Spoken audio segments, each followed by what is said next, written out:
Well, hello, world of YouTube. I am going to do this video on aging out in foster care. I started it last week and talked a little bit about it, and I wanted to get more into depth. Basically, again, my story. At the age of 15, I ran away from home. I do believe, and I'm not 100% sure this is 100% accurate, but I'm pretty sure this is my memory. I ran away from home because my dad had started coming after me again. And by that time, I knew that, you girls get pregnant.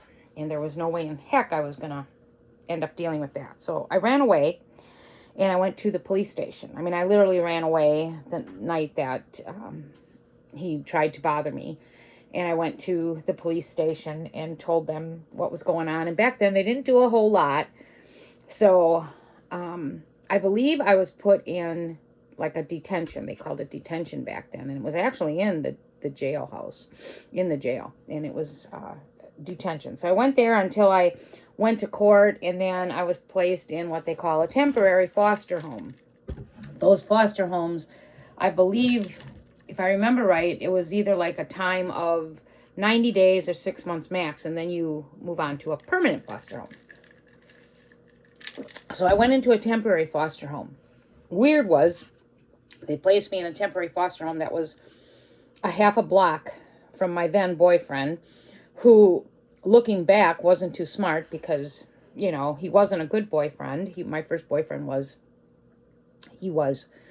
he hit me and stuff like that. I was only 15. He hit me. And of course, I was having a physical relationship with him. Not wise to put you half a block away from your boyfriend. That's how girls end up getting pregnant. But anyway, my first foster home was half a block away from him. It was a good foster home. Her name was Mrs. Wayne. She is long gone. She was a widow, and I think she had one or two of her natural children still home, and then she took in other foster kids. But it ended up being a very pleasant place for me to land after I left home. I remember one of the first things I did when I went into the foster home was, take a shower, because we weren't allowed to clean ourselves in our home and use products like soaps and shampoos. My mom and dad didn't provide that. So it was awesome. I still remember looking in the mirror, and for the first time, I felt clean. I felt pretty. I remember staring at myself. I remember the foster mom offering to take me to the drugstore to get cosmetics and personal items, which was, to me, that was like winning the lottery. So I still remember standing in front of that mirror looking at myself after I cleaned myself, fixed my hair, and put makeup on, and thinking, wow, I'm kind of a pretty girl. And it was the start of my life. So I was there. I'm not sure if it was 90 days or 6 months. It wasn't very long. It was months. It could be 6 months. And I was sad to leave that home. I actually wanted to stay there because she was a good foster mom. And it had nothing to do with my boyfriend, because, I also found other parts of my life while I was in that foster home, but I liked her and I got along with her, and it was a safe, good place to be. Well, then the time came for me to go into my permanent foster home, and then I went into what was considered the city's one of their best foster homes. They provided a bedroom. It was up in a redone attic that they did, and this bedroom had all the bells and whistles a person could ask for. I mean, it had the fake fireplace. I had to push buttons to open my windows, push buttons to turn on the fireplace, push buttons to turn on the TV. It was just an amazing space for someone only 15 years old. And like I said, this is 50 years ago, when things weren't like they are today. So I had all these really unique items in this pretty large bedroom. It was more than a bedroom. It had, like, the couch was a bed that got converted at night. I had a area where I could study. They had a desk and a chair, just set up for your studies. I had lots of windows that I could open and enjoy, and I was up in an attic, so it was pretty cool space. So I went into there, and that was a couple, and they had one son that had some mild handicaps, and I believe she might have been pregnant or was pregnant shortly after. But that foster home is where I aged out. So I went in at 15 and I left on, I believe, my 18th birthday, or a day or two. I was very, very close. I liked that foster home too, although the problems with this is what I wanted to talk about aging in foster care and the things that were, I wouldn't say expected of me, but wanted of me. And we got to remember, this is 50 years ago. Education on children that grew up in trauma homes wasn't like it is today. So I don't fault anyone or blame anyone. I have no ill feelings either way. All of us got robbed. But, I remember my foster parents in the permanent foster home, they had expectations of me that I just couldn't do. And I remember there was a lot of friction because of it. Like, she sat me down one time and talked about how I didn't show emotions. I didn't seem to appreciate things like when I was given a gift, like birthday or Christmas. I didn't show excitement and enthusiasm and whatever. And I remember being puzzled by that. I was young. I was 15. I was coming out of all the stuff in my home. So number one, I really didn't understand what she was getting at. As I grew, I did. But looking back, she was right. Because I still kind of have these issues. I don't show a lot of emotions. I hide a lot of emotions. I don't know how to express emotions. In our home, if you showed emotions, you were slapped or beat or put down, or you weren't allowed to show them. You didn't want to show emotions in our home because you didn't know what the consequences were going to be. And as far as gifts and stuff, we, for the most part, didn't get gifts for our birthdays. Christmas, the gifts went alongside severe trauma. So we learned not to express ourselves, to keep everything tucked inside. And here I had a foster family that they're themselves, the ones I lived with, look at this rat's nest, and their extended family, they would talk about, she doesn't do this, she doesn't do that. And I remember her coming to me and saying that stuff, and I just didn't know how to respond. First of all, I don't think I understood that I was that way. Second of all, I wouldn't have even known how to handle it if I was. And I certainly couldn't explain, well, I'm like this because I was 15 and I was the victim, and I hadn't even had much counseling at that time. I had just gone into the foster home. So I was used to a happy birthday, if that. I was used to Christmases that before I got a Christmas present, I had to drink an 8-ounce glass of J. Bavay brandy and water. Well, by the time I was done with that J. Bavay glass of brandy and water, we were drunk. We were throwing up. Well, then they wanted you to open your Christmas gifts and play with them or whatever. That was what I grew up in. So to go into another home where it's normal, you get up, you're excited, it's Christmas, here's your gifts, open them up, and you're just all nuts.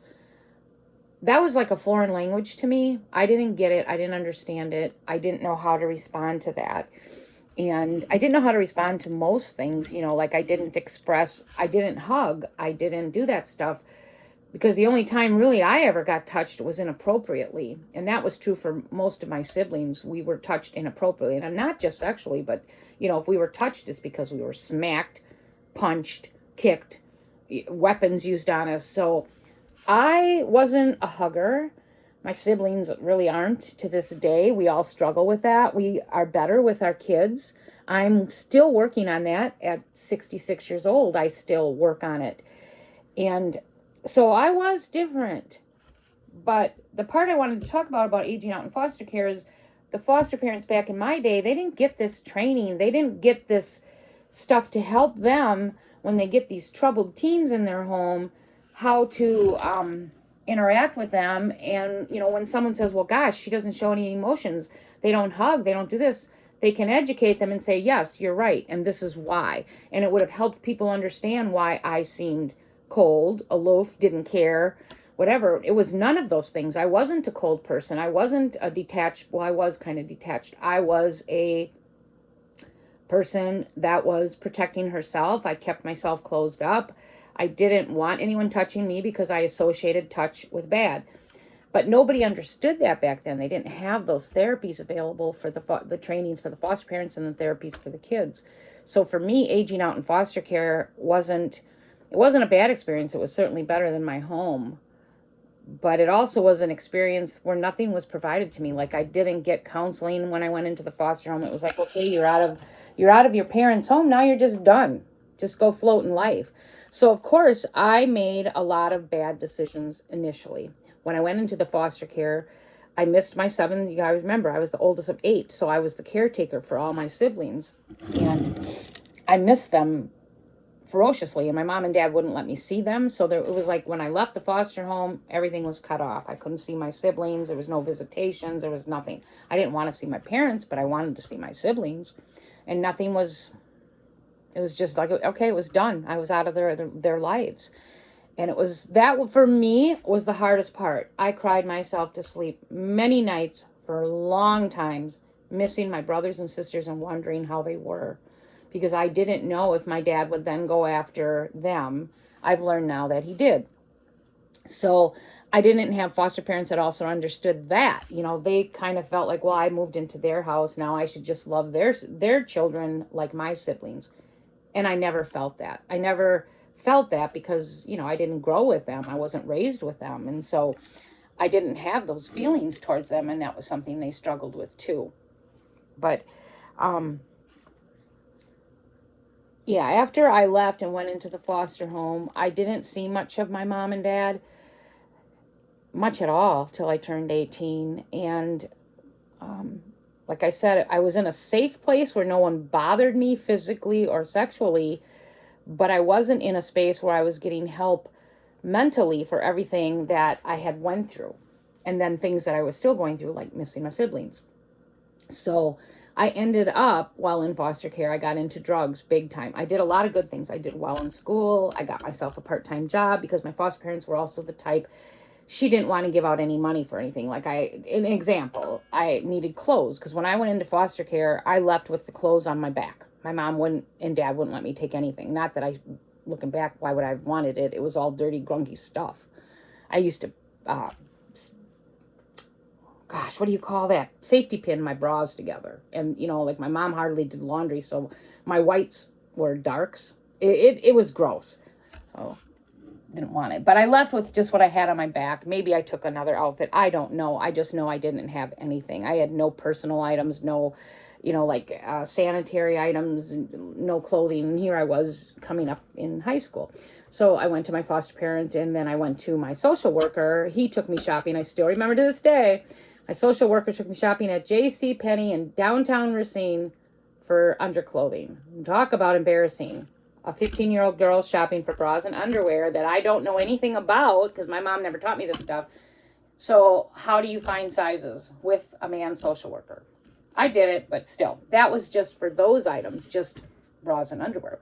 Clothing, I think they might have given an allowance initially just to get me some clothes to get me started. And then I went to my foster mom, and she gave me $25. I don't think I need to say anything else. That was when I realized I needed to get a job, and I needed to get a job quick. Looking back, probably that $25 at that time might have bought me like 2 shirts, 2 or 3 pair of pants. I don't know. But I just know that even back then, 50 years ago, I thought to myself, what can I buy with $25? I had nothing. I didn't even have a coat. I didn't have sweaters. I didn't have socks. I didn't have shoes. I had literally what I left home with. So, and all of our stuff from our home was nasty. So that was when I realized I had to get a job, and I didn't mind getting a job, actually. So my first job was at Taco Bell. And that's when I started working after school and started saving up, bought my clothes, bought a stereo, bought things, you know, that teenagers like. That's when I started getting my stuff for my hair and shampoo and makeup, and life became alive. I became alive, and it was cool and it was fun. And so I don't hold much anger towards them either for not giving me everything I needed, because I don't know if I would have experienced that like blossoming if everything had just been given to me. You know, when I had to go out and work for it, it was like I earned it, and then I got to go get it, and I got to pick out what I wanted because it was my money. So it was really cool. And it was cool getting all those things my parents denied me that you just need to feel pretty as a girl. Simple things as pads. We weren't allowed to use pads in our house, you know, unless my mom bought them and had a few left. Back in them days, they had those belts that you wore with a pad. You didn't really have tampons, so it was just gross. But Sometimes my mom would have them and sometimes not. So we were told to use newspaper. Can you imagine the smell? Folding up and sticking newspaper in your already dirty underwear to capture the blood. I remember being teased that I stunk. We all do. I remember kids poking at us and laughing. I never really understood the depths of how we must have smelt. We still shouldn't have been bullied, though. But looking back, I mean, now as as an adult and wiser and more knowledge, I can't even understand how bad that had to smell. Menstrual blood on newspaper. It's sick. It's just sick. That's how my parents were. Safety pinning my bras. Whites never being white.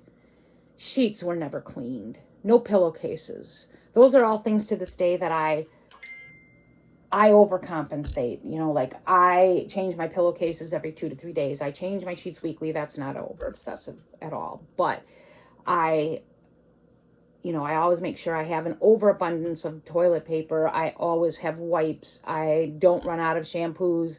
I'm always scouting the makeup aisle to this day. Even being an older woman, I still look for those foo-foo things that make you feel pretty and smell pretty. And it all goes back to that. But so aging out in foster care, those are the things gosh, I kind of lost track of where I'm at. I do that a lot, don't I? But in today's foster homes, I think the kids have a much better shot at coming out, quote unquote, more normal or fixed from things that were done to them. Because like when I was working before I got sick, I worked in this field. And we had trainings for our foster parents all the time. We provided therapy when kids went into foster care. So they were provided the things that I was never provided. And still, a lot of these kids don't turn out. But it's just that those were the things that weren't provided in my day. So aging out in foster care was, I think it was really tough to come from a trauma environment into foster care where you land, you're safe, you're protected, but you're not helped to get to those next levels in life that, like I always say to people, I walk with a limp. I do believe the words now are like, I'm stuck. I've been stuck. Not as much as I was, but I still think I'm stuck in ways that I will never fix. Mainly because of my age and not giving a crap anymore. But I think also because of being sick, I'm not in the workforce anymore. So I don't need to get an education or talents to change a career or whatever. So I don't need that.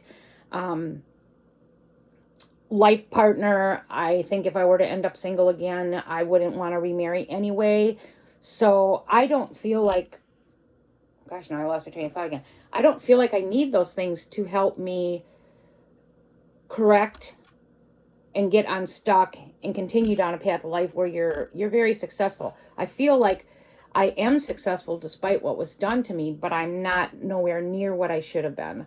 Like I look at myself as I'm a pretty intelligent woman. I have a lot of talents and gifts, but they were halted and they were never started back up because I also went from the trauma of my childhood right into a marriage that wasn't very healthy. And I stayed in that marriage.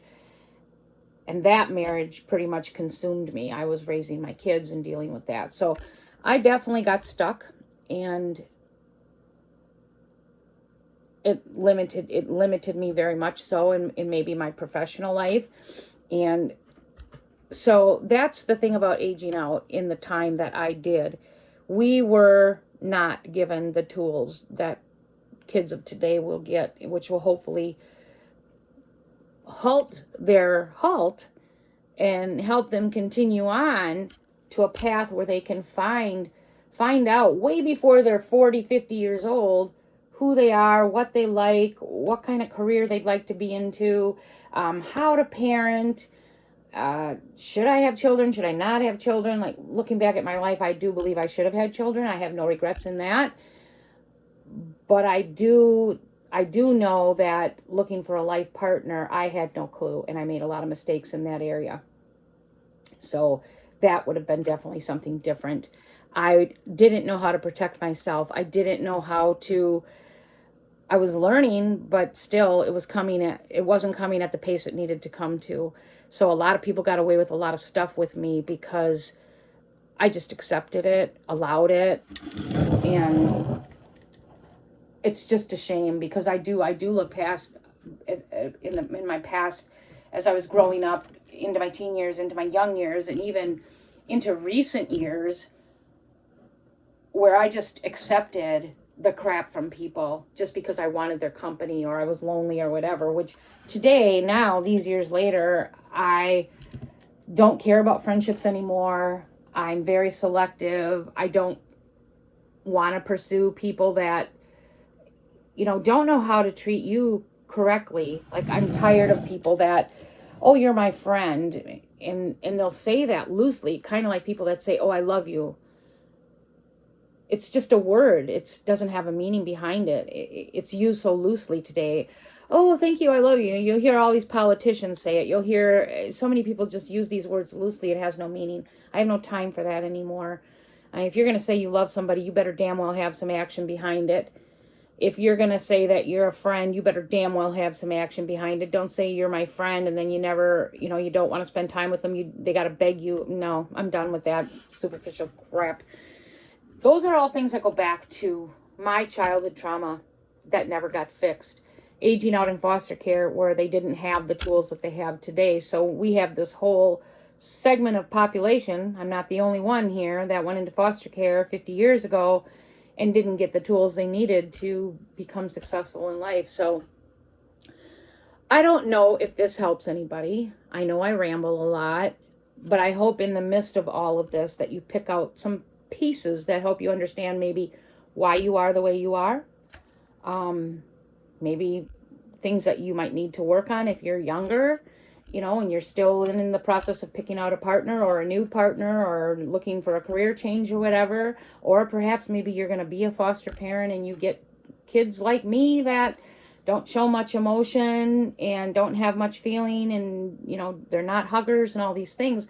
Like, it really felt good for me as I got older and I understood things to talk with my kids as adults and explain why, yeah, your mom is a little weird. I don't do this or I don't do that. And I wish that I had done this different or I wish I'd done this, like there's just so many things that I've been able to talk to my kids about, mostly since I've gotten sick and as they've matured into adults now, about why I was the way I was, still am.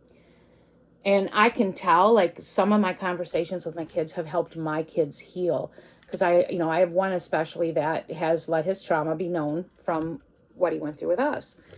And the few times that he talks to other family members about it, they poo-poo him and tell him, get over it, blah, blah, blah. But no, I get it, because everything affects someone differently. I have a very high tolerance for bullshit and pain. Bluntly, I do. Although I do put the smack down pretty quick now, and I don't want nothing to do with it, and I avoid people. But I understand that some of the decisions that I made in my years when my kids were younger affected each of them differently. Some handled it like nothing. Some think their childhood was wonderful despite all the crap that we went through. And there is one that really struggled and still does. But I can see that he is healing because I've expressed that what he feels is valid. He's right. If I could go back, I would definitely handle some things differently. I would have went down with the ship, which a lot of you don't understand what I'm saying right now, but maybe I'll get into that at a different time. Basically, it relates to when we were losing our home, the one before this one. It was what we all considered our dream home, and I moved out and went into low-income housing because I didn't want no more phone shutoffs, no more electric shutoffs, and I just needed to get away from that man. But looking back, foreclosure takes a couple years. And if I would have truly understood what was happening and was going to happen, I should have stayed in that house with all of my children until the day I had to leave it. I do think that would have been a better way to handle it. And I think my kids would have maybe some would have handled it worse, but, for that one, I think it would have helped him more. But anyway, those are all things. And when they started learning about, not just the trauma I went through with their father, I don't even know if you call it trauma. I guess it is trauma, but how I grew up, it's helping them understand why their mom is a little off. So I'm going to end it on that because this kind of went longer than I thought I would. But I hope this helps someone. Like I said, if you can pick tidbits out of my all over the place rambling and it helps you, that's great. If you become a foster parent, you have tools in your toolbox that my foster parents never had. If you have a foster child that is damaged, hopefully some of this will help you and you can look at it differently and realize, that these kids don't intentionally come in to cause you grief. They are coming out of some pretty heavy stuff. So I hope everyone has a great day. We are going back to the cold weather. Can you believe that? We've been so spoiled. But it's sunny and beautiful today. Yesterday was pretty traumatic, all day rain and dark and gloomy. I can get outside a little bit today, but we have temperatures in the 20s and 30s coming back, which aren't too fun. But have a great day, everyone. If you have any questions or comments, or if any of this applied to you in your life as a foster child, foster parent, please leave comments. Like and share my channel. Help me grow, and I will be back soon.